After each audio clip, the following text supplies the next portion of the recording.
The harsh wind swept across the dusty main street of Deadwood, Dakota Territory, as Katherine Larson clutched her worn leather valise with trembling hands. The year was 1876, and at 32 years of age, she had journeyed over 1,000 miles on the promise of marriage to a man she'd never met, only to have that promise shattered the moment he laid eyes on her. "You ain't what was advertised," the thin-faced man spat, his eyes narrowing with disappointment as he looked her up and down. "Said you were a young woman. You got crow's feet and silver in your hair.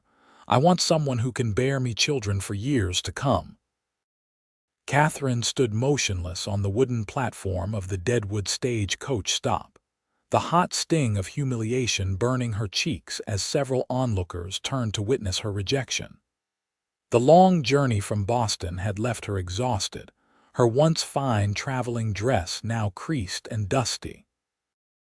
She'd spent every last penny she had on the stage fare, believing that a new life awaited her in this frontier town that had sprung up in the wake of the gold rush. "I'm 25 in the advertisement because that's when the photograph was taken," Katherine said quietly, trying to maintain her dignity despite the public rejection. "I never meant to deceive you, Mr. Hoffman." "Well, I ain't interested in no dried-up spinster," he retorted, turning away. "You can find your own way back east." Katherine's heart plummeted. There was no way back east, not anymore, not after selling everything she owned to make this journey. She watched as the man who was supposed to be her husband walked away, leaving her alone on the platform with nothing but her small valise and the clothes on her back. "Mighty fine way to treat a lady who's come all this way," came a deep voice from behind her. Katherine turned to see a tall man leaning against a hitching post. His broad shoulders were draped in a weather-worn leather coat, and a dusty Stetson shaded eyes that regarded her with a mixture of sympathy and curiosity.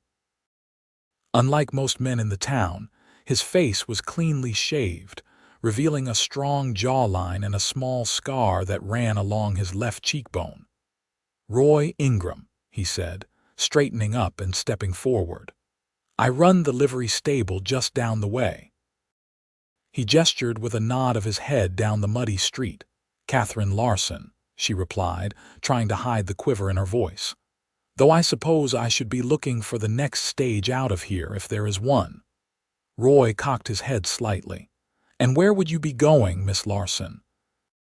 "Sounds like you spent everything to get here." Katherine looked away, unwilling to admit the truth to this stranger, no matter how perceptive he might be. "I'll find a way." "Deadwood ain't exactly Boston," he said, correctly guessing her origin from her accent. "It's rough country out here. Not many women, fewer respectable establishments for a lady to find work." "I'm aware of the limitations," Katherine said stiffly, though the reality of her situation was beginning to sink in with terrifying clarity. "I'm not without skills. I can read and write. I was a schoolteacher in Boston." Roy nodded thoughtfully. "As it happens, the assayer's office is looking for someone who can keep books. Man can't make heads or tails of his own records, and with all the gold coming through, well, it's causing problems." Katherine eyed him warily. "And you're telling me this why, Mr. Ingram?" "Because contrary to what that fool Hoffman thinks, a woman with some years and experience is worth her weight in gold out here." He gestured toward a modest building across the street. "That's the Grand Central Hotel. Not so grand, but clean enough. I can advance you a week's lodging while you speak with Mr. Finch at the assayer's office." Katherine stiffened. "I don't accept charity, Mr. Ingram." "Not charity, madam. Investment. Deadwood needs civilizing influences, and from what I can see, you're exactly that." He offered a small smile. "Besides, you can pay me back once you're settled." Katherine considered her options, which were painfully few. Pride told her to refuse, but practicality won out. "Very well, Mr. Ingram, I accept your investment, but I will repay every cent." "I've no doubt of that, Miss Larson." Within an hour, Katherine found herself in a small but clean room at the Grand Central Hotel. The accommodations were sparse: a narrow bed, a washstand with a cracked mirror, and a small window overlooking the bustling main street of Deadwood. She sat on the edge of the bed, allowing herself a moment of weakness as tears slid down her cheeks. What had she done? Left behind everything familiar for a promise that had evaporated the moment she stepped off the stagecoach. She was too old, they'd said. At 32, she was considered past her prime, a dried-up spinster with no prospects. The school in Boston had let her go when enrollment dropped. With no family and dwindling savings, the advertisement in the newspaper had seemed like Providence. Seeking God-fearing woman for marriage. Must be literate and of good character. Passage to Dakota Territory provided upon acceptance. She'd exchanged letters with Mr. Hoffman for 3 months. He'd seemed kind in his correspondence, if not particularly eloquent. She'd sent a photograph from 7 years prior, the most recent one she possessed, and had been honest about her age in her letters. But it seemed he'd either not read carefully or had chosen to ignore that detail. A knock at the door startled her from her thoughts. Quickly wiping her eyes, Katherine smoothed her dress and opened the door to find a young woman with a tray. "Mr. Ingram asked that you have some supper, madam," the girl said, offering the tray. "Said you'd had a long journey." "That's very kind," Katherine replied, accepting the simple meal of beef stew and bread. "Please thank him for me." After the girl left, Katherine ate slowly, considering her situation. Tomorrow she would visit the assayer's office as Mr. Ingram had suggested. If that failed, she would find something else.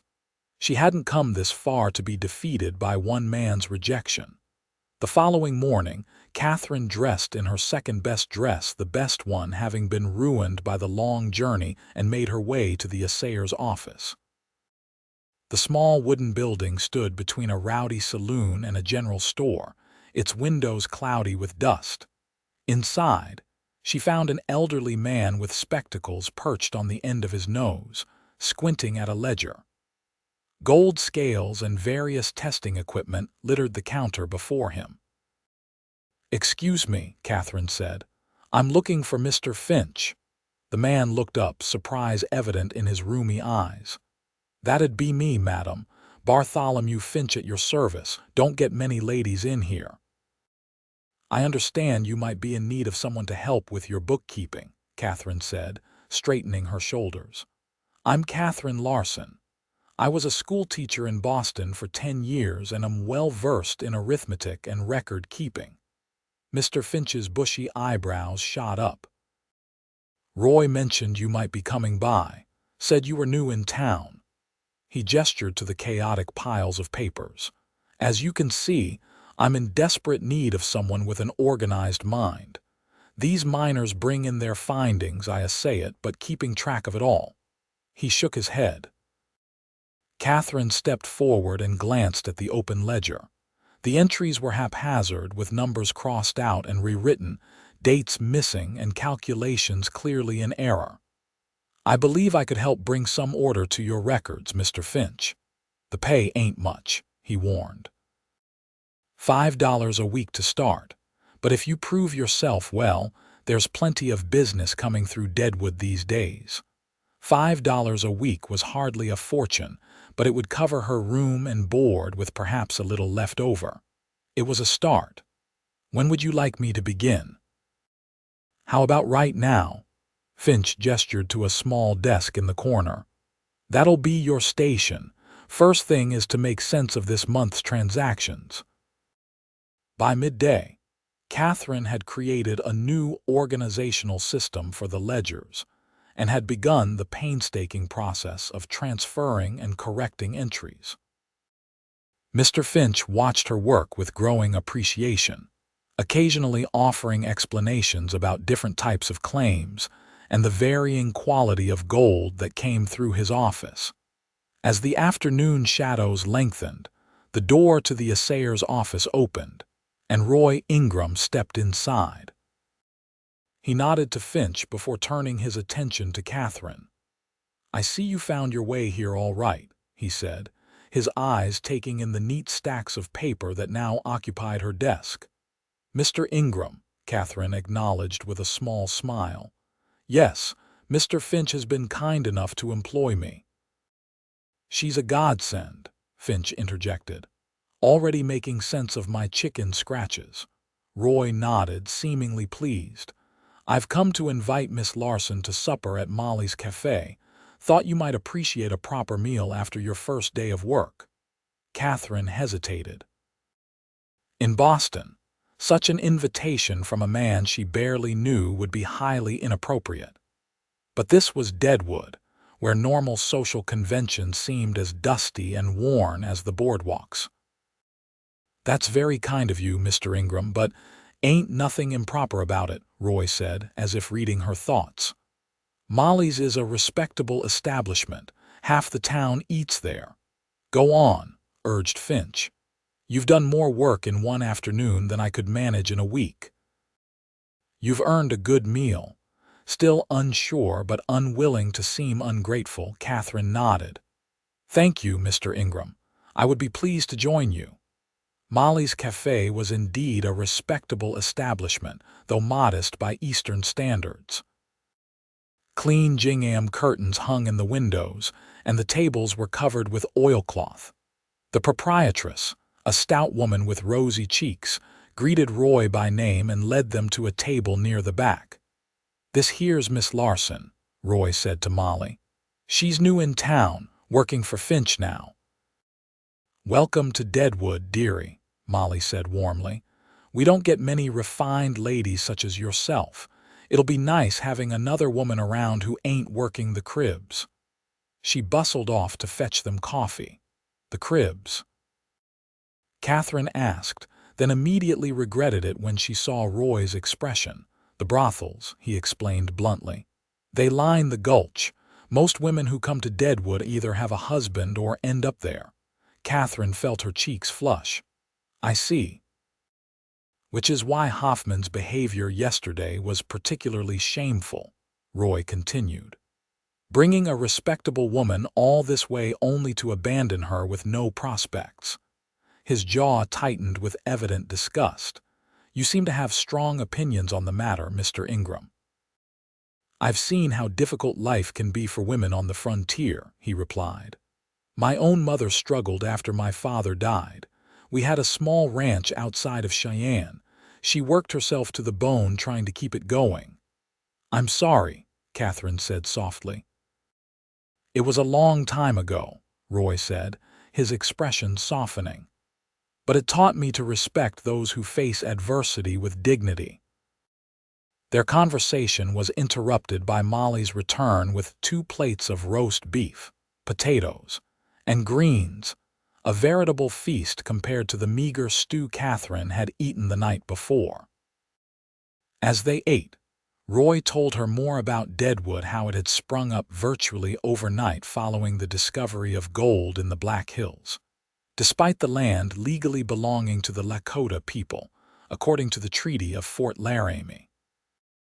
"The government's already reneging on the treaty," Roy explained. "Army can't keep the prospectors out, so they're negotiating to buy the hills instead." "And the Lakota people?" Katherine asked. "Some fight, some negotiate, some are forced onto reservations," Roy said grimly. "It ain't right, but that's the way of things when gold is involved." Katherine found herself both disturbed and fascinated by Roy's candid assessment of the situation. He spoke with neither the romanticized fervor of conquest she'd heard from some, nor the dismissive prejudice common in Eastern newspapers. "You seem well informed about such matters," she observed. "I try to understand all sides," Roy replied.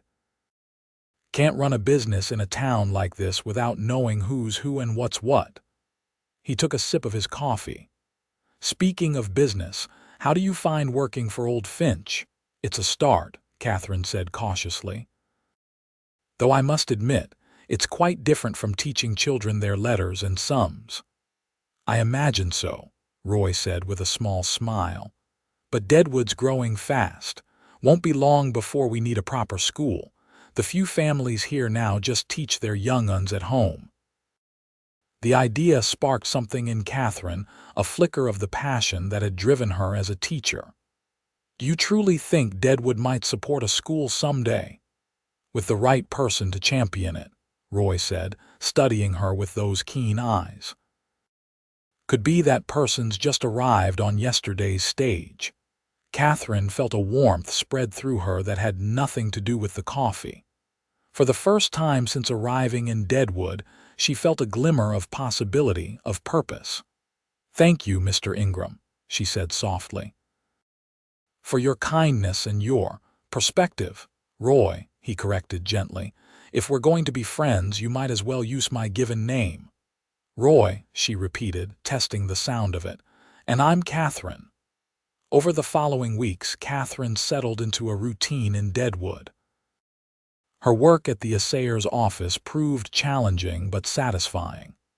Mr. Finch, impressed with her efficient management of his chaotic records, increased her pay to $7 a week by the end of the first month.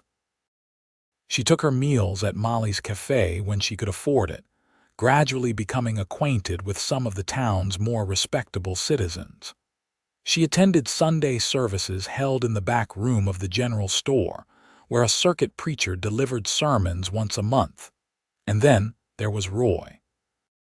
He made a point of stopping by the assayer's office every few days, sometimes with a practical reason, having Finch assess a small nugget a customer had used to pay a debt, or delivering a message from another merchant.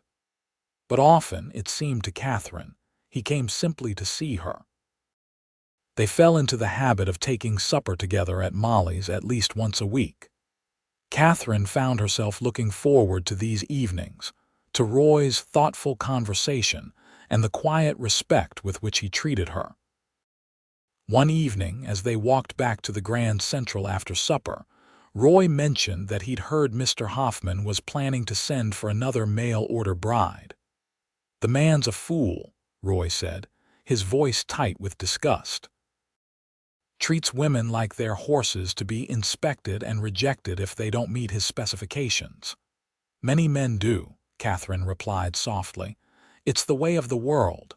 "Doesn't make it right," Roy countered. "A woman's worth isn't in her youth or her ability to bear children." Katherine stopped walking, surprised by the vehemence in his tone. "That's not a common perspective." Roy turned to face her, his expression serious in the fading light. "My mother was 40 when my father died. She raised me alone, kept our ranch going until drought took it from us. She was the strongest person I ever knew." He paused, seeming to weigh his next words. "When Hoffman rejected you for being too old, I wanted to knock him into next week." Katherine felt a lump forming in her throat. "Why didn't you?" "Figured you wouldn't appreciate the scene," Roy said with a small smile. "Besides, his loss is Deadwood's gain, and maybe mine as well." The implication of his words hung in the air between them. Katherine felt her heart beat a little faster. "Roy, you don't need to say anything," he interrupted gently. "I just wanted you to know that I see your value, Katherine, not as some young bride, but as the remarkable woman you are." They stood there for a moment, the sounds of the saloons and the distant stamp mill filling the evening air. Then, with a gentle touch to her elbow, Roy guided her back toward the hotel. "Good night, Katherine," he said when they reached the hotel entrance. "I'll see you Sunday at services." "Good night, Roy," she replied, watching as he tipped his hat and turned back toward the livery stable. That night, Katherine lay awake, thinking about Roy Ingram and the way he looked at her, not with the disappointment Hoffman had shown, nor with the predatory interest some of the miners displayed toward any woman, but with genuine respect and growing affection. It had been years since Katherine had allowed herself to think of romance. After her fiancé had left her for a younger woman back in Boston 7 years ago, she'd resigned herself to spinsterhood, throwing herself into her teaching career. Coming to Deadwood as a mail-order bride had been an act of desperation, not hope. Yet now, hope was precisely what she felt blooming in her heart. The arrival of autumn brought cooler temperatures to the Black Hills and a change to the rhythm of life in Deadwood. With winter approaching, miners worked feverishly to extract as much gold as possible before the worst of the weather set in. The assayer's office grew busier, and Katherine found herself working longer hours, often by lamplight as the days grew shorter. Roy, too, seemed to have more demands on his time, preparing the livery for winter and helping residents weatherproof their hastily constructed dwellings. Despite their busy schedules, they still found time to meet, their conversations growing deeper and more personal with each encounter. It was during one such conversation, over cups of coffee at Molly's after the supper rush had ended, that Roy first mentioned his dreams for the future. "I've been saving," he said, tracing the rim of his cup with one calloused finger. "Got my eye on a piece of land about 3 miles outside of town. Good grazing, a creek running through it. Thinking of starting a small ranch come spring." "That sounds wonderful," Katherine said, genuinely pleased for him. "You've mentioned how much you miss ranch life." "I do," Roy admitted. "The livery's been good to me, but it was always meant to be a stepping stone." He hesitated, then added, "A man ought to have something to call his own, something to build and to leave behind." There was something in his tone that made Katherine wonder if he was speaking of more than just land and cattle. "It's good to have dreams," she said carefully. "What about you?" Roy asked. "What are your dreams, Katherine?" She considered the question thoughtfully. "When I first came here, I just wanted to survive. Now," she smiled slightly, "now I find myself thinking about that school you mentioned. Deadwood is growing. There must be 20 or 30 children here now who could benefit from formal education." "The town council's been discussing it," Roy said, surprising her. "Finch mentioned your background in teaching. They're considering allocating funds for a schoolhouse come spring." Katherine's eyes widened. "Truly, no one said anything to me." "They wanted to be sure about funding before approaching you," Roy explained. "But it's looking promising. The mine owners see a school as a way to attract more families, make the town more stable. That would be—" Katherine couldn't find the words to express what such an opportunity would mean to her. "It would be fitting," Roy finished for her. "The woman who came here to be a wife, instead helping to civilize the whole damn town." He smiled warmly at her. "I can't think of anyone better suited for the task." As November arrived, bringing the first snow to the high country, Katherine found herself increasingly drawn into the community of Deadwood. What had begun as a desperate situation had transformed into something she'd never expected. A sense of belonging. She'd started holding informal reading lessons for several adults in the evenings at Molly's Cafe after closing time. Among her students were 2 prostitutes who wanted to better themselves, a Chinese cook from one of the restaurants who wished to improve his English, and surprisingly, the burly blacksmith who admitted sheepishly that he'd never learned his letters. Roy often attended these sessions, not as a student but as a quiet supporter, sometimes bringing coffee and cookies from the bakery, other times simply sitting in the back of the room, watching Katherine with evident admiration. It was after one such evening, as they walked through the first real snowfall of the season, that Roy finally spoke the words that had been building between them for months. "Katherine," he said, stopping beneath the overhang of the general store, sheltered from the gently falling snow. "I've been wanting to say something to you for some time now." Katherine's heart quickened. "Yes." Roy removed his hat, holding it before him almost like a shield. "When you first came to Deadwood, rejected by that fool Hoffman, I thought mainly of helping a lady in distress. But these past months, getting to know you—" He took a deep breath. "I find myself thinking of you as more than just a friend." Katherine felt a warmth spread through her despite the cold night air. "I've come to think of you that way as well, Roy," she admitted softly. Relief washed over his features, followed quickly by determination. "I'm not a man for flowery speeches, Katherine, but I want you to know that I think you're perfect just as you are. Your experiences, your wisdom, your kindness, these are treasures that only come with living a full life." He stepped closer to her. "When Hoffman said you were too old, all I could think was that you were just right for a man who values substance over youth." Katherine felt tears prickling at the corners of her eyes, but they were tears of joy, not sorrow. "Roy Ingram, I do believe that's the most beautiful thing anyone has ever said to me." "I'm not asking for any promises tonight," Roy continued, his voice gentle. "Just permission to court you properly as you deserve." "I would like that very much," Katherine replied, her voice barely above a whisper. Roy's smile in that moment was like sunrise breaking over the hills. Slowly, giving her every chance to pull away, he leaned forward and placed a soft, chaste kiss on her cheek. "Good night, Katherine," he said, replacing his hat. "I'll call on you tomorrow if that's agreeable." "It's very agreeable," she replied, her cheek still tingling from the touch of his lips. As winter deepened its hold on the Black Hills, Katherine and Roy's courtship blossomed despite the harsh conditions. Sunday afternoons were spent in the hotel's small parlor, where they played chess or read to each other from books Roy borrowed from the few educated men in town.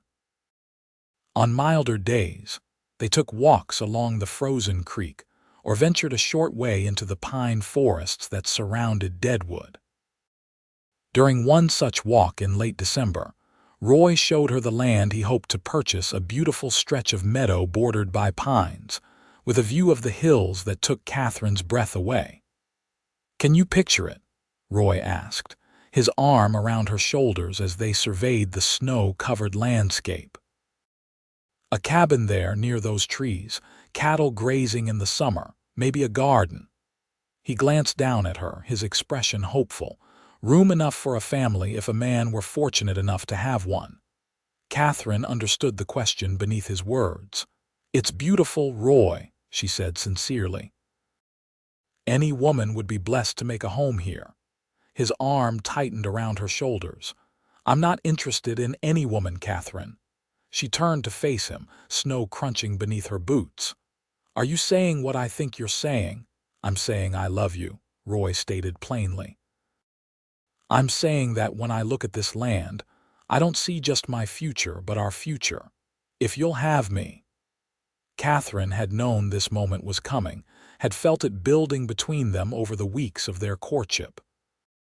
Yet the reality of it, standing in the snow with this good, honorable man offering her his heart, overwhelmed her with emotion.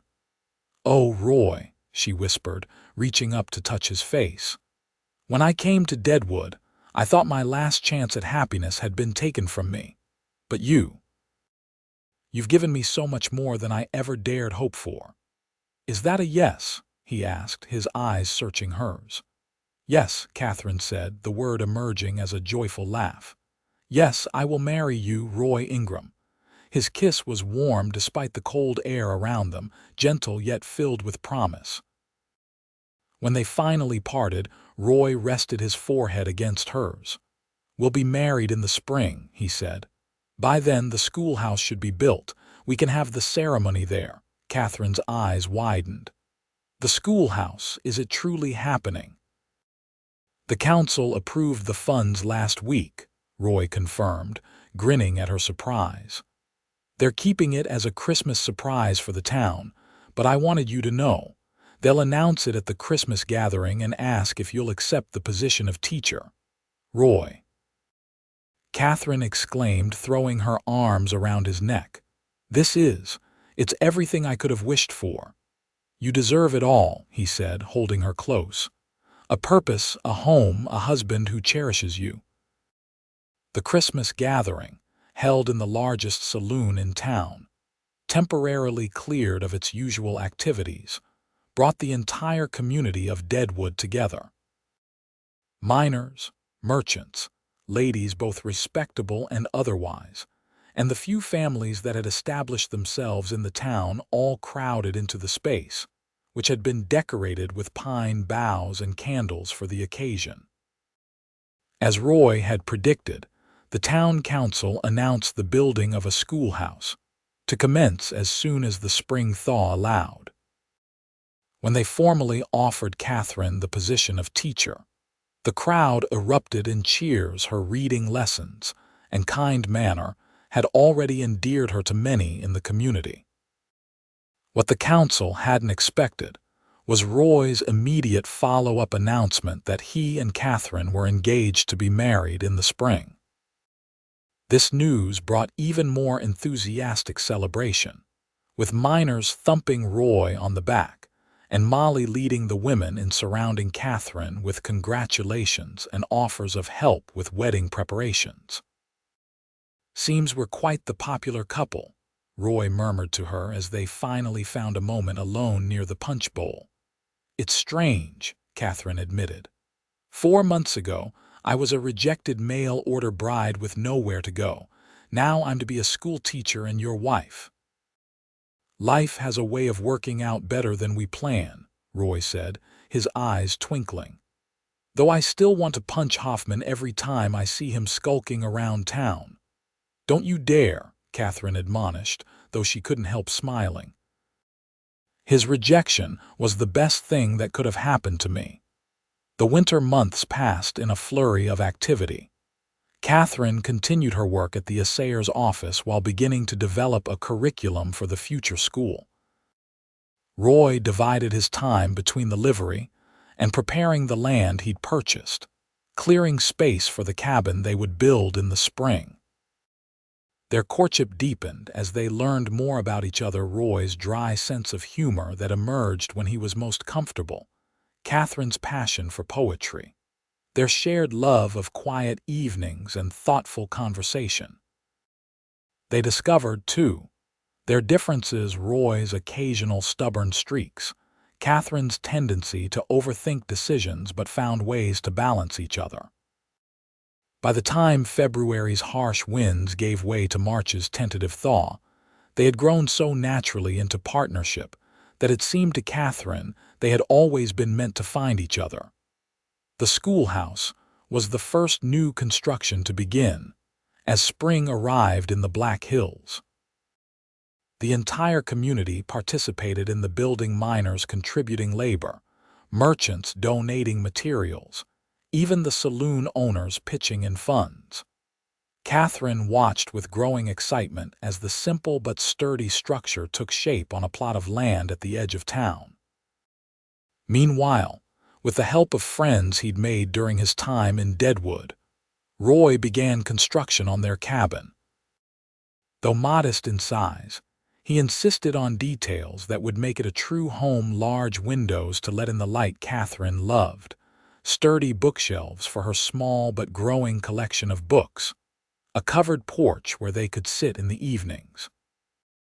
As April arrived, bringing wildflowers to the meadows around Deadwood, final preparations for both the school opening and the wedding occupied every spare moment of Katherine's time. The women of the town, including, to some people's scandal but Katherine's delight, several of the prostitutes who had become her reading students, helped sew curtains for the schoolhouse and a simple but elegant wedding dress for the bride. The evening before their wedding, Roy took Katherine to see the completed cabin. Though they'd agreed she wouldn't live there until after they were married, a concession to propriety in a town that often ignored such niceties, he wanted her to see the home he'd built for them. "It's perfect," Katherine breathed as they stood in the main room. The cabin was simple but thoughtfully constructed, with a large stone fireplace, the promised bookshelves, and a kitchen area with a proper stove that must have been difficult to transport to their remote location. "Come see this," Roy said, taking her hand and leading her to a small room off the main living area. Inside was a desk positioned beneath a window, with a chair that looked suspiciously like the one from the assayer's office that Katherine had always found particularly comfortable. "Your study," Roy explained, "for preparing lessons, grading papers, or just having a space of your own." Katherine turned to him, deeply moved by his thoughtfulness. "You've thought of everything." "I've tried," Roy said, taking both her hands in his. "I want you to be happy here, Katherine. I want this to be the home you've always deserved." "It already is," she assured him, rising on tiptoe to kiss him softly. "Because you'll be here." The next day, May 1, 1877, dawned clear and warm, as if nature itself approved of the union about to take place. The schoolhouse, completed just days before, had been transformed with wildflowers and ribbons for the occasion. Every resident of Deadwood who could walk, ride, or be carried seemed to have turned out for the event, packing the building to its newly constructed rafters. Katherine, dressed in her simple white gown with wildflowers in her hair, felt none of the nervousness she'd expected. As Molly's husband escorted her into the schoolhouse, standing in for the father long since gone, she saw only Roy, waiting for her at the front of the room, his face alight with love and pride. The circuit preacher, fortuitously in town for his monthly visit, performed the ceremony with dignified simplicity. When the time came to exchange vows, Roy's clear, steady voice carried to every corner of the room. "I, Roy Ingram, take you, Katherine Larson, to be my lawfully wedded wife. I promise to cherish and respect you, to stand by your side in good times and in bad, to build a life with you founded on trust and honesty. You came to Deadwood looking for a new beginning, and instead, you've given me one.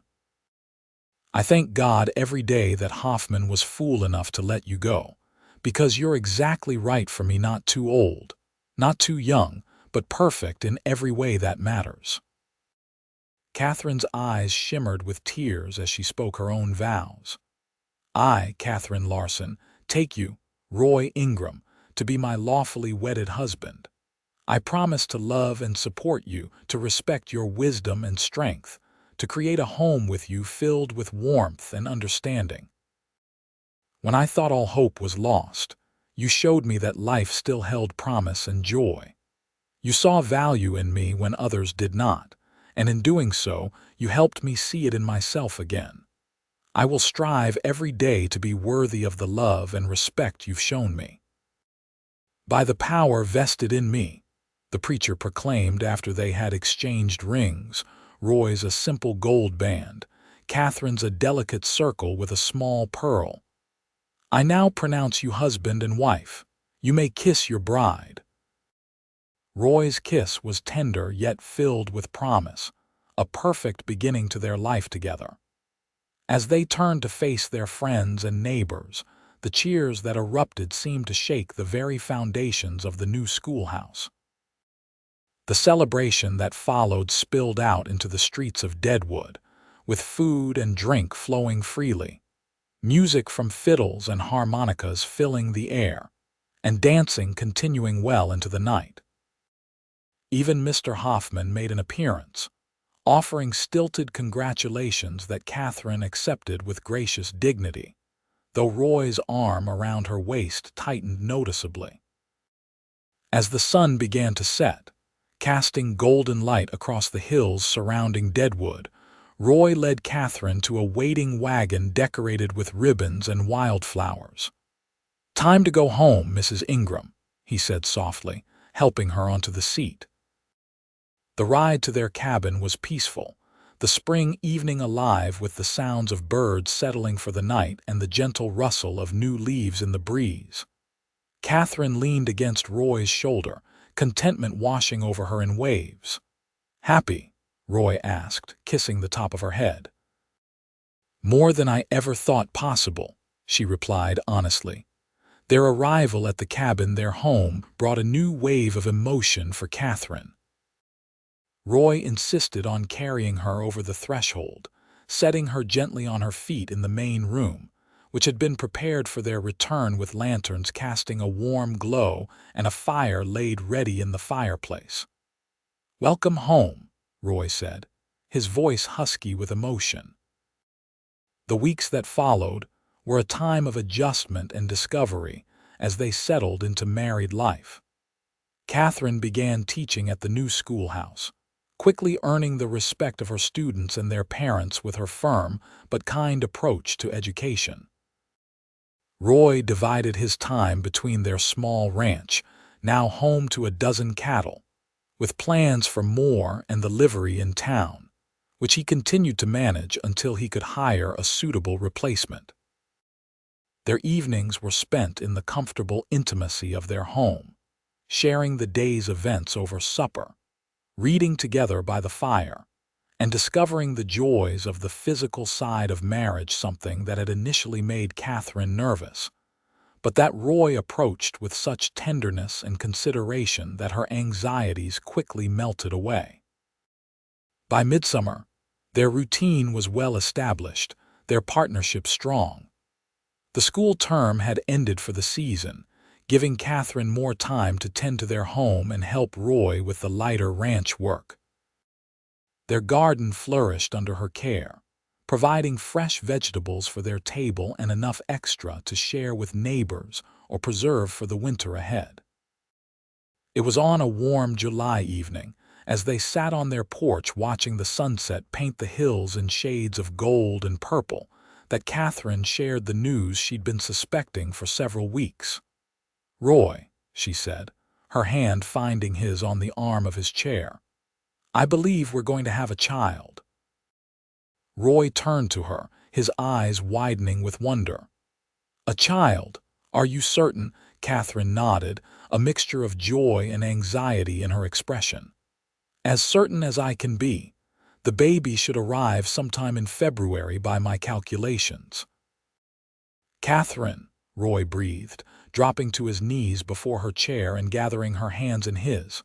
That's wonderful news." "I'm 33, she reminded him, voicing the concern that had been nagging at her. "Some might say that's too old for a first child." Roy's expression grew serious. "Do you remember what I told you the night I asked to court you, about you being just right?" Katherine nodded, her throat tight with emotion. "I meant it then, and I mean it now," Roy said firmly. "You're not too old. You're perfect, the perfect age, the perfect woman, and you'll be the perfect mother to our child." He laid his hand gently on her still flat stomach. "This baby is the luckiest child in the Dakota Territory to have you for its mother." Katherine covered his hand with hers, the last of her anxiety melting away in the warmth of his absolute confidence. "And to have you for its father," she added softly. The news of Katherine's pregnancy was met with delight by the community of Deadwood, which had come to hold the Ingrams in high regard. Molly insisted on organizing a baby gathering, where the women of the town presented Katherine with handmade baby clothes, blankets, and a beautiful cradle crafted by the town's carpenter. As autumn arrived and Katherine's body began to show the changes of pregnancy, she continued teaching, determined to complete at least half the school year before the baby's arrival. Roy, meanwhile, threw himself into preparing their home for the new addition, adding a small nursery adjoining their bedroom and installing extra insulation against the coming winter cold. Their first Christmas as a married couple was a peaceful, joyful affair. They hosted a small gathering for their closest friends, including Mr. and Mrs. Finch, Molly and her husband, and several others who had become dear to them during their time in Deadwood. Sitting by the fire that evening after their guests had departed, Katherine nestled against Roy's side, his hand resting protectively over the prominent swell of their child. If you'd told me last Christmas that I'd be sitting here now, married to the most wonderful man in the Dakota Territory, expecting our child, I wouldn't have believed it possible, Katherine mused. Life has a way of surprising us, Roy replied, kissing her temple. Though I knew from the moment I saw you standing alone on that stagecoach platform that you were something special. Is that so? Katherine teased, tilting her face up to his. And here I thought you were just being kind to a lady in distress. That too, Roy admitted with a smile. But there was something about you, Katherine, a strength, a dignity despite the circumstances. I admired that immediately. And I admired your kindness, Katherine said softly, your willingness to see value where others saw only age.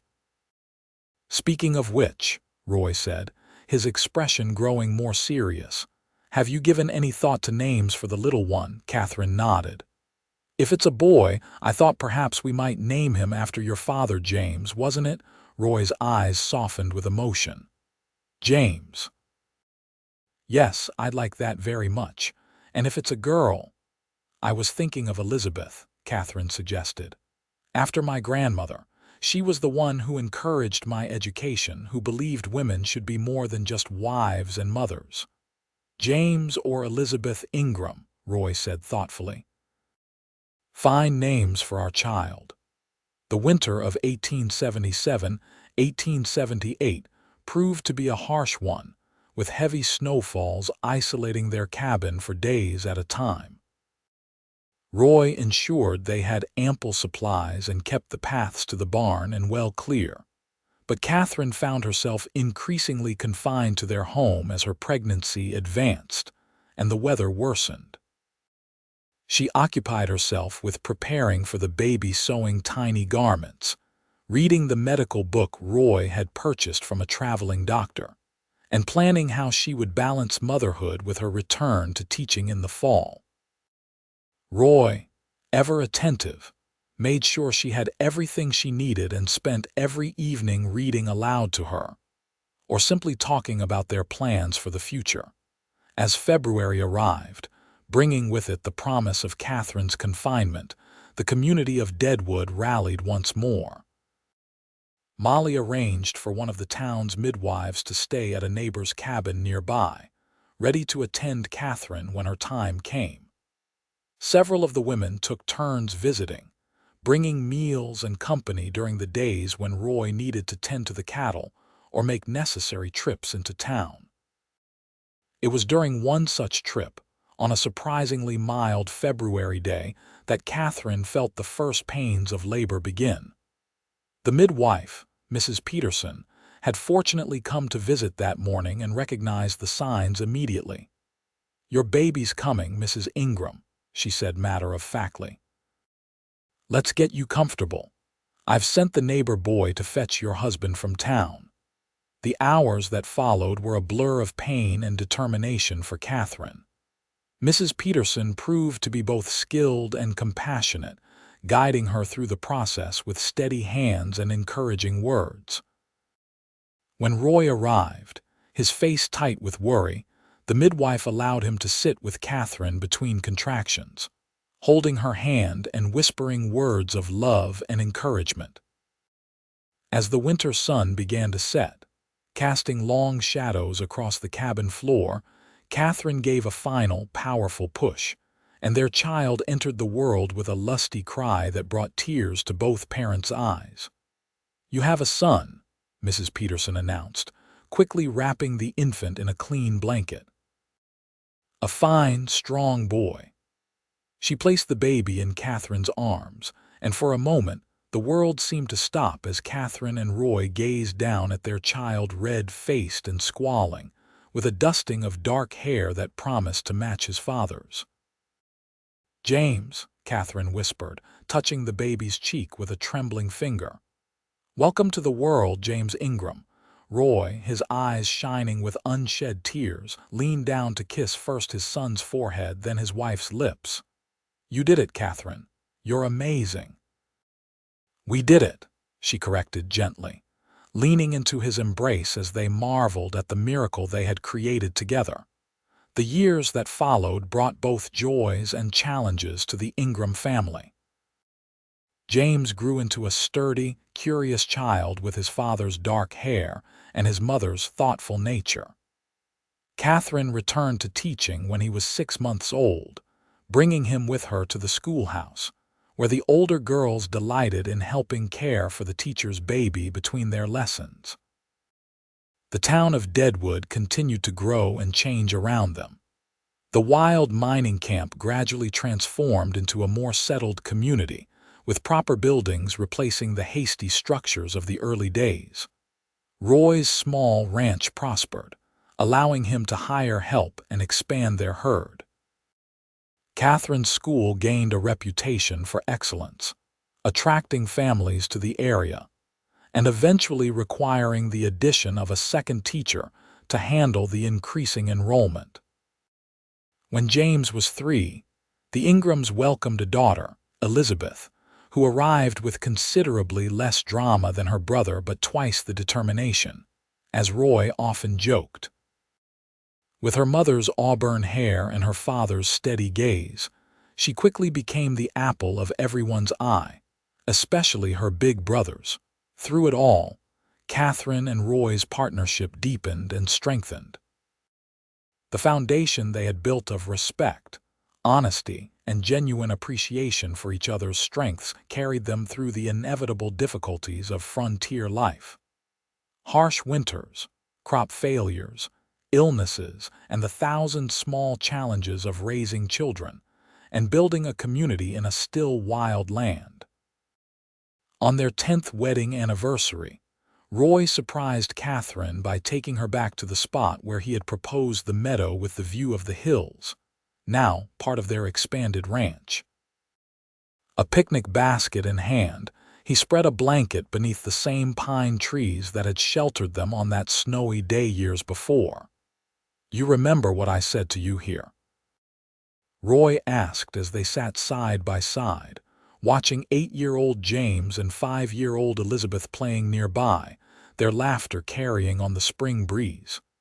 "You said you loved me," Katherine replied with a smile, "and that you saw our future on this land." Roy took her hand, his thumb tracing the gold band he'd placed there a decade ago. "I didn't know then exactly what that future would look like, but I knew it would be good if you were part of it." Katherine leaned against his shoulder, contentment washing over her. "It's been better than good, Roy. It's been everything I never dared to dream of." "No regrets?" he asked. "About being rejected by Hoffman, about staying in Deadwood?" Katherine laughed softly. "Regrets? How could I regret the best thing that ever happened to me?" She turned to face him, taking in the face she'd come to know so well, a few more lines around the eyes, a touch of silver at his temples, but still the same kind, honest man who had seen value in her when others hadn't. "Being too old for Hoffman was the luckiest thing that ever happened to me, because it meant I was just right for you."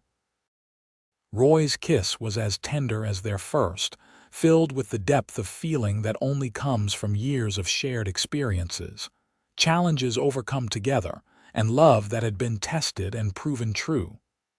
"Just right," he murmured against her lips, "always and forever." As the sun began its descent toward the horizon, painting the black hills in shades of gold and purple, the Ingram family gathered their things and began the short walk back to their home, no longer just a cabin, but a proper ranch house that had grown with their family and prosperity. James ran ahead, Elizabeth perched on her father's shoulders while Katherine walked beside them, her heart full with the life they had built together. From mail-order bride rejected for being too old to beloved wife, mother, and teacher, Katherine Larson Ingram's journey had been unexpected but perfect in its own way. And as she watched Roy swing Elizabeth down from his shoulders to race her brother to the front porch, she knew with absolute certainty that she wouldn't change a single step of the path that had led her here to this family, this home, This love that had proven age was just a number, and that being just right had nothing to do with years and everything to do with hearts that recognized each other across a dusty frontier street.